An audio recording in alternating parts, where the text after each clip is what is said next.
Hello दोस्तों, स्वागत है फिर से आपका एक नए वीडियो में। आज की वीडियो में हम बात करने वाले हैं tally option bills of materials के बारे में।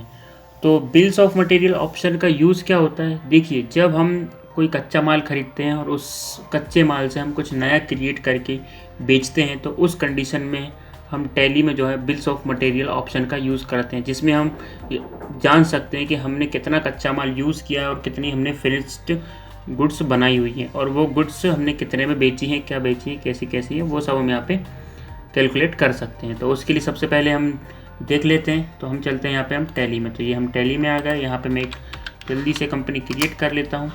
कंपनी का नाम मैं बिल्स ऑफ मटेरियल दे देता हूँ और ये मैं इसे एक्सेप्ट करा देता हूँ। तो ये एक्सेप्ट कर लिया है। तो सबसे पहले अपन कुछ लेज़र्स बना लेते हैं जिनकी हमें ज़रूरत पड़ेगी। तो एक तो हमें पड़ेगी परचेज़ की ज़रूरत, क्योंकि जब तक हम कच्चा माल खरीदेंगे नहीं तब तक कैसे हम नई गुड्स बना पाएंगे। तो ये हमने परचेज़ कर लिया और इसके बाद हमने कर दिया एक्सेप्ट। इसके बाद हम कैश में ही खरीद लेंगे तो हमें ज़रूरत नहीं पड़ेगी। एक बना लेते हैं सेल्स का। तो ये हमने सेल्स अकाउंट बना लिया। तो ये सेल्स हमारा कंप्लीट हो गया। एक बना लेते हैं हम कैपिटल का, ताकि फालतू का झंझट ना हो नेगेटिव बनाने में। तो ये नेगेटिव बताएगा नहीं तो ये हमने कैपिटल ले लिया। तो ये हमारा हो गया क्लियर लेज़र बनाने वाला काम।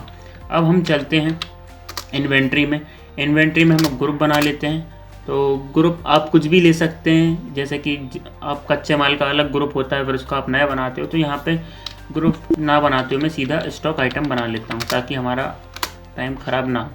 तो यहाँ पे मैंने स्टॉक आइटम बनाया सीधा डिस्प्ले, और यहाँ पे इसको प्राइमरी में ले लेते हैं, इसको ले लेते हैं अपन पीसेस में। तो ये हो गया पीस हमारा, और अभी इसको ऑन नहीं करना, इसलिए नो ही रहने देते हैं इसको। इसके अलावा हमने बनाया माउस, तो इसको भी हम सीधा पीसेस में डाल देते हैं। और इसके अलावा फिर हमने बनाया क्या, कीबोर्ड।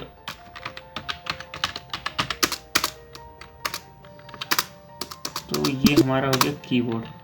और इसके बाद जो जो आपको बनाना है वो आप बना सकते हो। तो मैं एक प्रिंटर ले लेता हूँ, और एक हो गया अपना CPU। तो ये हमने बना लिए। अब हम इस कच्चे माल को ख़रीद लेते हैं, ताकि हम इससे नई फिनिश्ड गुड्स बना सकें। तो ख़रीदने के लिए हम जाएंगे F9 में। F9 में जाने के बाद हम कैश में ही ख़रीद ले रहे हैं। ख़रीदने से पहले एक रिसीट की एंट्री कर लेते हैं। अब ये हमारी एंट्री हो गई। अब अपन सेल परचेज़ कर लेते हैं। तो हम कैश में ही ख़रीद रहे हैं, परचेज़ कर ले रहे हैं। यहाँ पे हमने ख़रीदा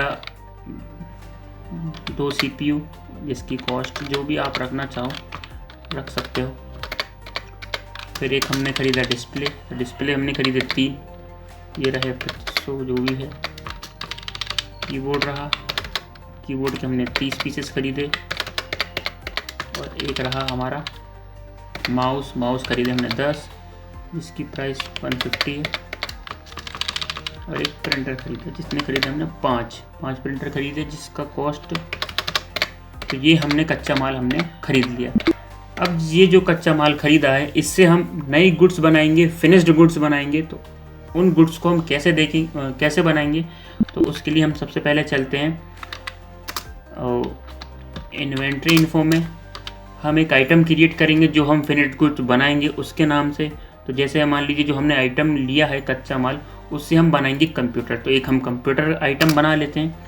तो क्रिएट करेंगे, और यहाँ पे सबसे पहले हम बिल ऑफ मटेरियल को करेंगे यस। तो उसको करने के लिए जब आप स्टॉक आइटम बना रहे होंगे तभी आपको प्रेस करना है F12, और F12 आप नीचे जाओगे तो यहाँ पे आपको दिखेगा enable component list details bill of material. इसको हम कर देंगे यस। तो मैंने ऑलरेडी ऑन कर रखा है, तो इसको हमने यस कर दिया। और यहाँ पे हम नाम दे रहे हैं कंप्यूटर, और इसको हम पीसेस में लेंगे और इसको हम कर देंगे यस।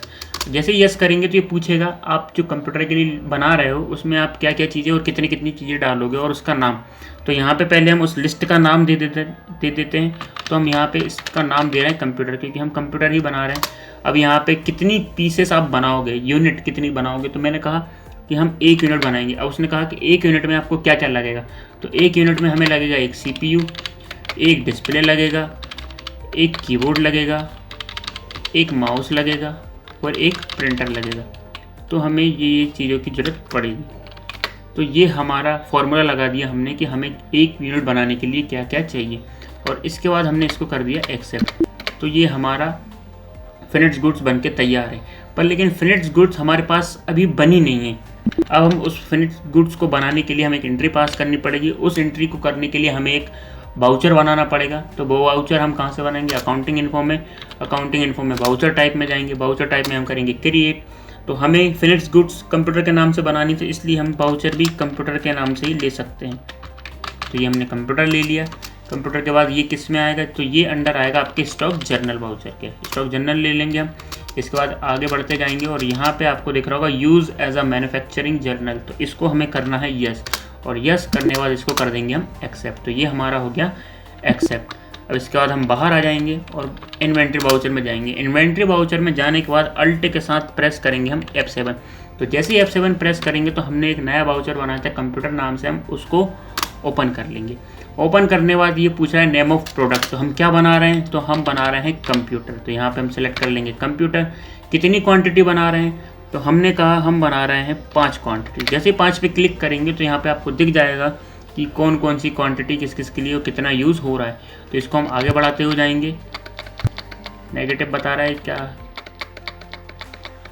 और आगे बढ़ाते हुए जाएंगे और आगे हम जाके एक्सेप्ट कर लेंगे। यहाँ पे बता रहा है टाइप ऑफ एडिशनल कॉस्ट। मान लीजिए कि जो आपने बनाया है उसमें कुछ आपको एडिशनल कॉस्ट लगा हुआ है, जैसे कि मजदूरी हो गई, लाइट वाइट, या फिर कुछ टूट फूट गया, वो भी आप इसमें ऐड करना चाहते हो तो, या फिर कुछ डिस्काउंट वगैरह नहीं देना है, या कुछ भी एक्स्ट्रा जो आप एडिशनल चार्ज लगाना चाहते हो तो यहाँ पे आप लगा सकते हो। जैसे कि मैं यहाँ पे एडिशनल चार्ज लगाने वाला हूँ ट्रांसपोर्टेशन का। तो यहाँ पे मैं अल्ट सी करके एक लेज़र बना लूँगा और उसको नाम दे दूँगा ट्रांसपोर्टेशन चार्ज, और इसको मैं एक्सेप्ट कर दूंगा। और ये हमारे लिए है डायरेक्ट एक्सपेंस। आपको जिसमें भी रखना है वो आप देख लीजिएगा। और लेने के बाद मान लीजिए परसेंट वाइज देना है तो परसेंट वाइज, यदि आपको अमाउंट में जोड़ना है तो सीधा अमाउंट जोड़ सकते हैं। तो यहाँ पे मैं सीधा अमाउंट जोड़ देता हूँ। अमाउंट में जोड़ रहा हूँ 1250 रुपये। तो 1250 रुपये मैंने जोड़ दिया। उसके बाद और कुछ भी हो तो आप उसको भी ऐड कर दीजिए, अदरवाइज नेक्स्ट करते हुए चले जाएंगे। तो यहाँ पे आपको दिख रहा होगा टोटल एडिशनल कॉस्ट। तो भैया जो हमने एडिशनल कॉस्ट लगाई है वो कितनी लगाई है? 1250। इसमें कुछ और होता तो वो भी हम लगा देते हैं। इफेक्टिव कॉस्ट, इफेक्टिव कॉस्ट मतलब कि जो आपका कंपोनेंट है उसकी कॉस्ट प्लस जो आपकी एडिशनल कॉस्ट है उसको मिला के कितना कॉस्ट हो रहा है। एलोकेशन टू प्राइमरी आइटम मतलब कि जो हमने बनाया है टोटल उसका अपने को कितना पड़ रहा है? 56,000 का।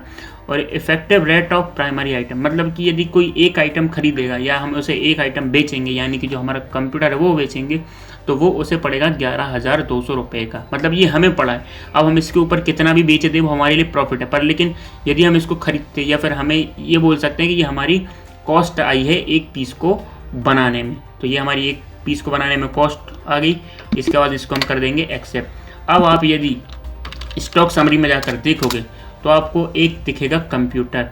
ये माइनस में इसलिए दिखा रहा है क्योंकि इतने हमारे पास रॉ मटेरियल नहीं था, फिर भी हमने ये आइटम बना दी। टैली में बना दिए, वैसे जनरली नहीं बने होंगे पर लेकिन टैली में हमने बना दिए। और ये नेगेटिव दिखा रहा है। क्यों दिखा रहा है? क्योंकि जब आप नया रॉ मटेरियल खरीदोगे तो उसको ये प्लस में कर देगा उतना घटा के।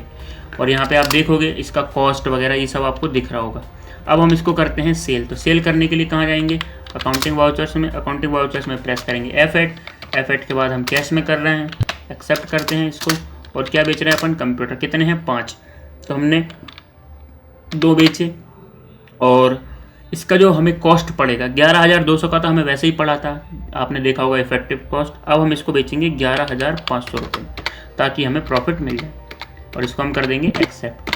तो हमारे पास 5 कंप्यूटर थे, हमने 2 बेच दिए। तो अब कितने बचे होंगे वो सब देखने के लिए हम जाएंगे स्टॉक समरी में। तो आप देख सकते हो यहाँ पे हमने एक तरह से 5 खरीदे नहीं, यहाँ पे हमने 5 बनाए थे और कितने बेच दिए? 2। बच रहे कितने? 3। तो यहाँ पे आप देख सकते हो। तो इस तरीके से हम बिल्स ऑफ मटेरियल का यूज़ करते हैं। तो आई होप आपने वीडियो में कुछ नया सीखा होगा। मिलते हैं अगली वीडियो में जिसमें हम बात करेंगे किसी नए टॉपिक के बारे में। तब तक के लिए पीस आउट।